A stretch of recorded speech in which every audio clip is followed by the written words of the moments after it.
আসসালামু আলাইকুম রহমতুল্লাহি বরকাত। এই যে আপনারা যারা বলেন না যে মেয়েরা স্বামী নিজের খাইসলতে স্বামীকে ছেড়ে দেয়, আসলে না।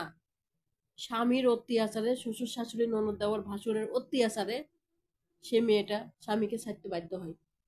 কখনো এটা বিশ্বাস করবেন না যে কোনো মেয়ে পাত্রী কোনোদিনও কোনো সংসার ছেড়ে আসে না। কেন? সে সংসারটা সে ভালোবেসে যত্ন করে গড়ে তুলছে। ঠিক আছে? তাই ছেড়ে আসা তো কোনো প্রশ্নই উঠে না। বুঝছেন? মেয়েরা অনেক কিছু ধৈর্য ধরে, অনেক কিছু সামাল দেয়। দেওয়ার পরেও যখন বারবার সফলতা খুঁজে, সেখানে আবার ব্যর্থতা হয়, আবার সফলতা খুঁজে, আবার ব্যর্থতা হয়, আবার সফলতা খুঁজে, আবার ব্যর্থতা হয়। সেই কারণে মেয়েরা আসলে ছেলেদেরকে ছেড়ে আসতে বাধ্য হয়। আসলে মেয়েদের অনুভবটা কেউ বুঝে না।